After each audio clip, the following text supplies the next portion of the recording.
Hello दोस्तों।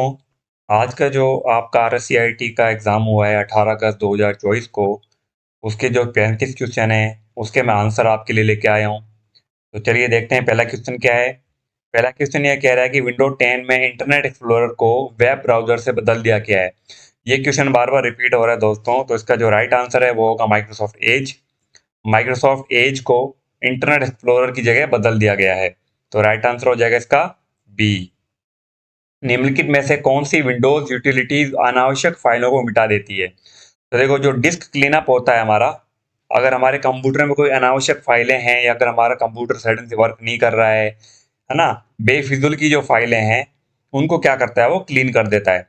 तो इसका जो राइट आंसर हो जाएगा बी, डिस्क क्लीनअप। दुर्भावनापूर्ण सॉफ्टवेयर को नेटवर्क या इंटरनेट के माध्यम से आपके कंप्यूटर तक पहुंचाने से रोकने में मदद कर सकता है। तो देखो, जो फायरवॉल होता है हमारे कंप्यूटर में, फायरवॉल सिक्योरिटी वगैरह होती है, एक तरीके से दीवार होती है, फायरवॉल होती है। वो क्या करता है, हमारे कंप्यूटर में जो नेटवर्क या इंटरनेट के माध्यम से जो वायरस वगैरह या कोई भी एक ऐसी चीज होती है जो कंप्यूटर को नुकसान पहुंचा सकती है, उससे रोकने के लिए, उनसे प्रिवेंट करने के लिए हमारे कंप्यूटर को ये क्या करता है, फायरवॉल मदद करता है। तो राइट आंसर हो जाएगा ए। वर्तमान में विंडोज 10 में निम्नलिखित में से कौन सा आइकन पृष्ठभूमि में चल रहे प्रोग्राम रखता है? तो देखो, जो हमारा सिस्टम ट्रे होता है, उसी से हमें पता चलता है कि हमारे कंप्यूटर में कौन कौन से प्रोग्राम हैं जो भी फिलहाल में चल रहे हैं, कौन कौन से रनिंग में हैं। ठीक है। तो जैसे ये मान लो, ये हमारा डेस्कटॉप कंप्यूटर होता है, ये जो हमारे कंप्यूटर की स्क्रीन होती है, नीचे जो आपकी एक पट्टी होती है उसको अपन टास्क बार बोलते हैं। यहाँ पे जो भी पार्ट होता है उसको अपन क्या बोलते हैं, सिस्टम ट्रे बोलते हैं। ठीक है। तो यहाँ से हमें पता चल जाता है कि हमारा जो कंप्यूटर में कौन कौन से आइकन है, कौन कौन से प्रोग्राम है जो चल रहे हैं। ठीक है। फिर निम्नलिखित में से कौन सा आपके कंप्यूटर सिस्टम के लिए दुर्भावनापूर्ण है? तो जो वायरस होता है वही तो हमारे कंप्यूटर के लिए दुर्भावनापूर्ण होता है ना, वही नुकसानदायक होता है हमारे कंप्यूटर के लिए। एंटीवायरस तो सुरक्षा प्रदान करता है, फायरवॉल भी हमें सुरक्षा प्रदान करता है, अपडेट एंड सिक्योरिटीज हमारे कंप्यूटर में न्यू अपडेट वगैरह, सिक्योरिटीज वगैरह लाता है। तो राइट आंसर हो जाएगा इसका डी। विंडोज 10 में एक विंडो को मैक्सिमाइज करने का अर्थ क्या है?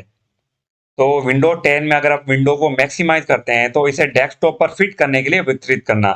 मतलब हम चाहते हैं कि हमारा कंप्यूटर में पूरा का पूरा क्या हो जाए, वो जो भी प्रोग्राम है, जो भी है सॉफ्टवेयर वगैरह, पूरा फिट हो जाए। ठीक है।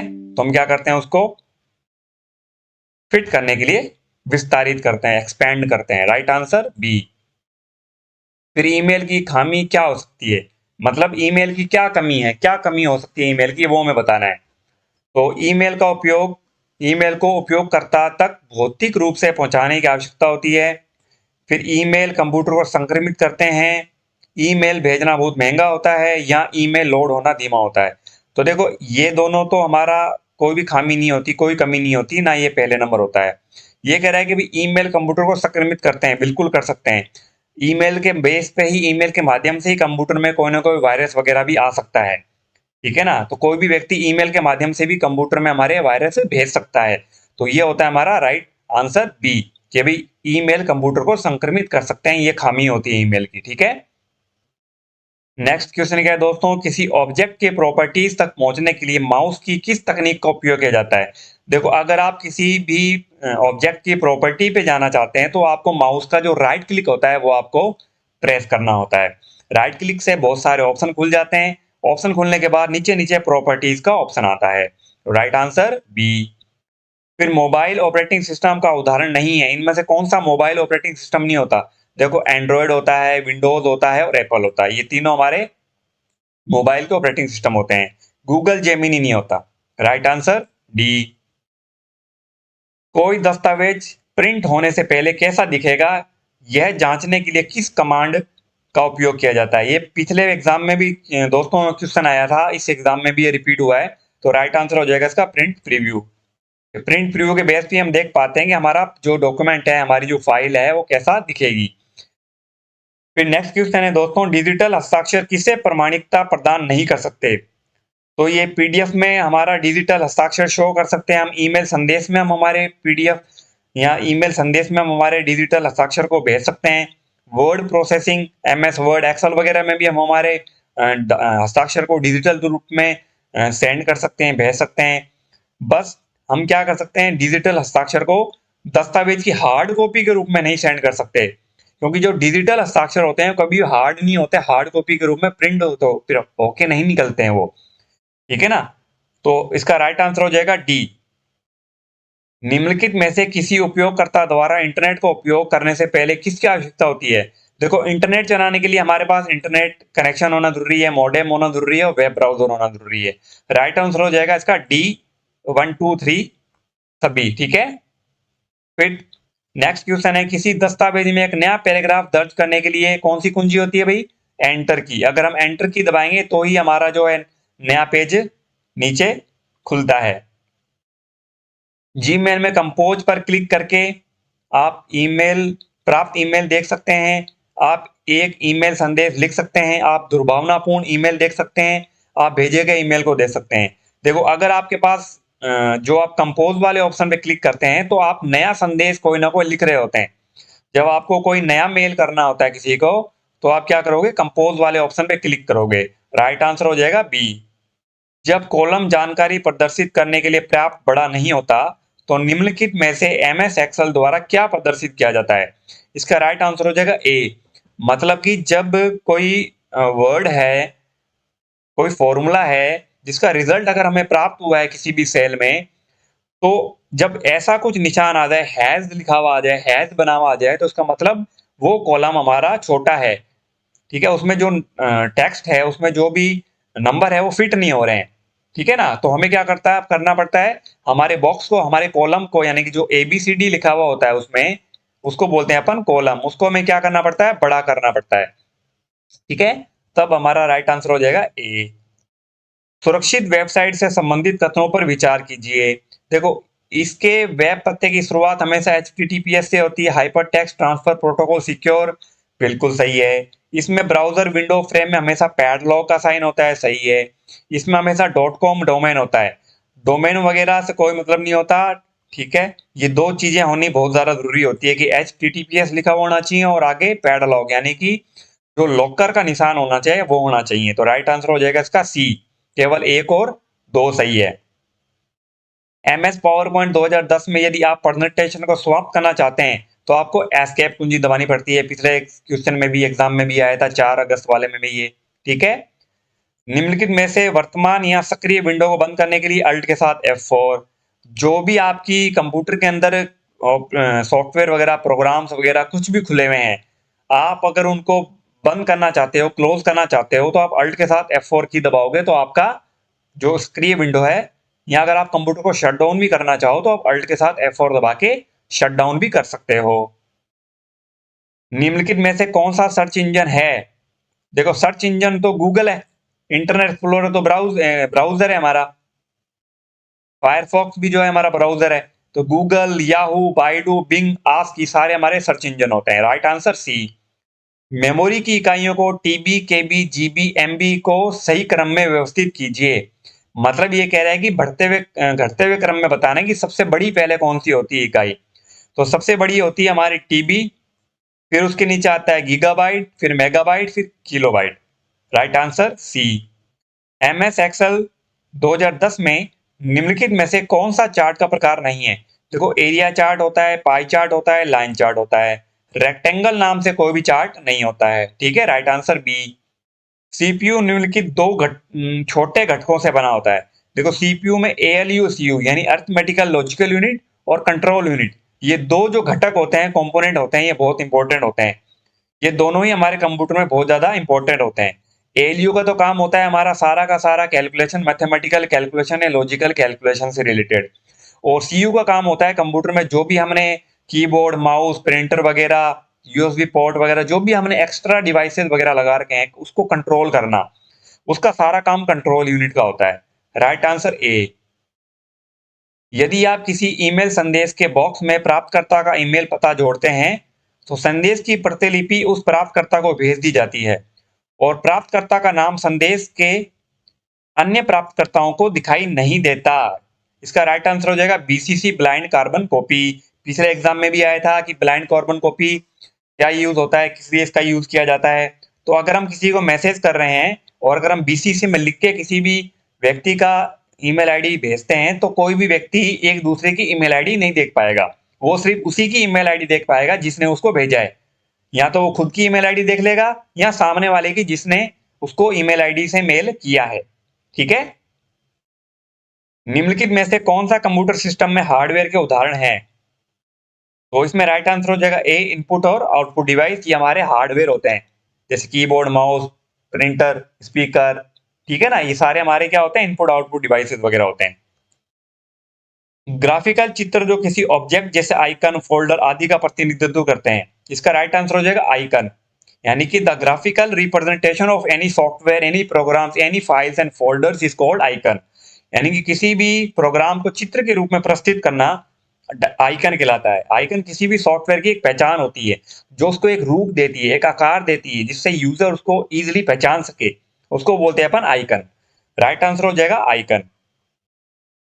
एनवीएसपी पोर्टल का उपयोग निम्नलिखित में से नहीं किया जाता।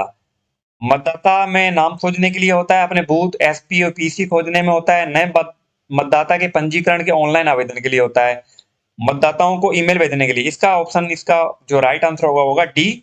ठीक है, ईमेल भेजने के लिए इसका यूज नहीं किया जाता एनवीएसपी। वो तो जीमेल पे करोगे आप, याहू मेल पे करोगे, गूगल मेल पे करोगे। ठीक है।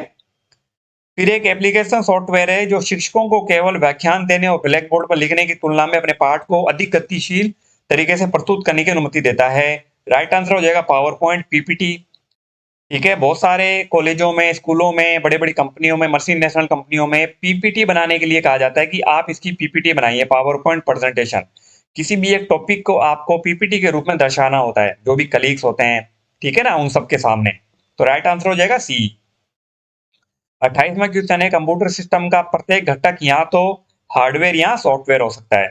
ठीक है, कंप्यूटर का कोई भी घटक है वो या तो हार्डवेयर होगा या सॉफ्टवेयर होगा। कंप्यूटर जो भी बना हुआ होता है वो हार्डवेयर और सॉफ्टवेयर से ही बना हुआ होता है। ठीक है, right answer A. MS word में आपको कई दस्तावेजों को एक साथ देखने या तुलना करने की अनुमति देता है स्प्लिट स्क्रीन। एमएस वर्ड में स्प्लिट स्क्रीन होता है, जिससे आप और भी स्क्रीन वगैरह देख सकते हो, 2-3 स्क्रीन एक साथ देख सकते हो आप। ठीक है। निम्नलिखित एमएस वर्ड विकल्प को उसके विवरण के साथ सम्मिलित कीजिए। इंडेंट क्या होता है भाई? चयनित पैराग्राफ के नीचे रिक्त स्थान जोड़कर पैराग्राफ के बीच अंतराल बदलने के लिए, पैराग्राफ के बाएं और दाएं भाग में एक निश्चित मात्रा में जाएं और पृष्ठ की सामग्री के पीछे घोस्टेड टेक्स्ट डालें। तो देखो, इसका राइट आंसर हो जाएगा हमारा क्यू। मतलब इंडेंट का मतलब लेफ्ट और राइट दोनों तरफ से, दाएं बाएं से हम क्या कर सकते हैं, एक्स्ट्रा स्पेस दे सकते हैं। ठीक है। वाटरमार्क का यूज होता है इसके लिए पृष्ठ की सामग्री के पीछे, यानी कि जो भी पेज है उसके पीछे अपन हल्का सा मार्क देना चाहते हैं नाम का या पिक्चर का, जैसे किसी भी सेंटर का नाम, जिसने नोट्स तैयार किए हैं वो अपना नाम दे देता है। ठीक है ना। और स्पेसिंग का यूज होता है चयनित पैराग्राफ के नीचे रिक्त स्थान छोड़कर पैराग्राफ के बीच अंतर डालने के लिए, यानी कि लाइन स्पेसिंग, एक तरीके से लाइनों के बीच में स्पेस, कम दूरी बढ़ाने के लिए, है ना।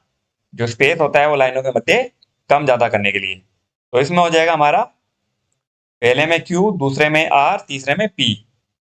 ठीक है, राइट आंसर डी। ठीक है।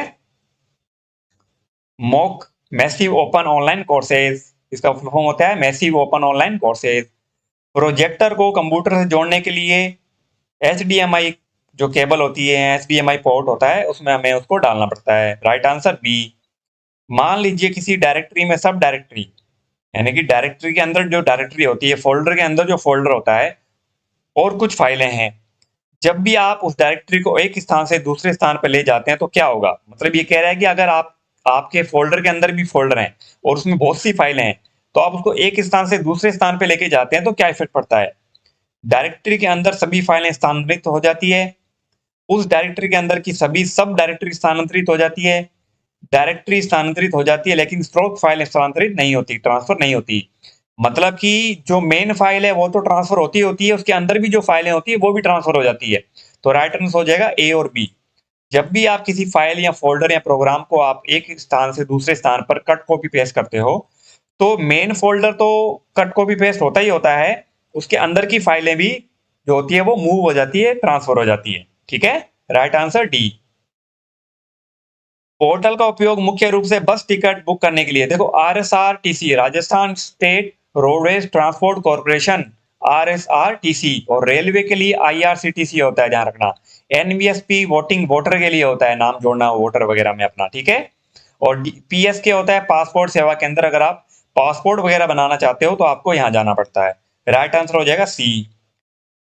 CD रोम और DVD, CD रोम और CDRW में क्या अंतर है? CD रोम यानी कि रीड ओनली मेमोरी, और RW यानी कि रीड एंड राइट, ठीक है। तो क्या अंतर है? देखो, वे एक जैसे हैं, एक जैसे तो नहीं है, दोनों अलग अलग हैं। दिए गए विकल्पों के अलावा अन्य हैं, ये भी रॉन्ग है। CD रोम में CDRW की तुलना में अधिक जानकारी होती है, ये भी रॉन्ग है। नेक्स्ट है, CDRW को लिखा जा सकता है लेकिन CD रोम को केवल पढ़ा जा सकता है, ठीक है। इसमें क्या कह रहा है, CD जो RW है यानी रीड एंड राइट, RW का मतलब होता है रीड एंड राइट। आप रीड भी कर सकते हो, राइट भी कर सकते हो, दोबारा लिख सकते हो उसमें मिटा के डेटा को। बट जो रोम होता है उसका फुल फॉर्म होती है रीड ओनली मेमोरी, यानी कि वो मेमोरी जिसको अपन सिर्फ रीड कर सकते हैं, ठीक है। राइट आंसर हो जाएगा हमारा डी। तो ये हो गया हमारे टोटल 35 क्वेश्चन दोस्तों। क्वेश्चन बहुत ज्यादा इजी थे, सिंपल थे, ये पुराने सिलेबस से रिलेटेड थे, जिसने मार्च तक एडमिशन लिया था उनके थे ये। अप्रैल से लेकर आगे जितने भी हमारे पेपर होंगे वो सारे न्यू सिलेबस के बेस पे होंगे, विंडो 11 पे और ऑफिस 2019 पे होंगे। उससे रिलेटेड भी हम आपके लिए क्वेश्चंस वगैरह इंपॉर्टेंट क्वेश्चन लेते आएंगे, ठीक है। और आप हमें कमेंट करके जरूर बताइए कि आपके 35 में से कितने क्वेश्चन राइट हुए हैं, ठीक है। और अगर आपने मेरा चैनल अभी तक सब्सक्राइब नहीं किया है तो प्लीज सब्सक्राइब कर लें। कमेंट करके बताएं आपको कैसा लगा, कितने क्वेश्चन राइट हुए हैं। ज्यादा से ज्यादा लोगों तक मेरा चैनल सब्सक्राइब करने के लिए आगे शेयर करें, ठीक है। मिलते हैं आपसे नेक्स्ट वीडियो में। बहुत बहुत धन्यवाद।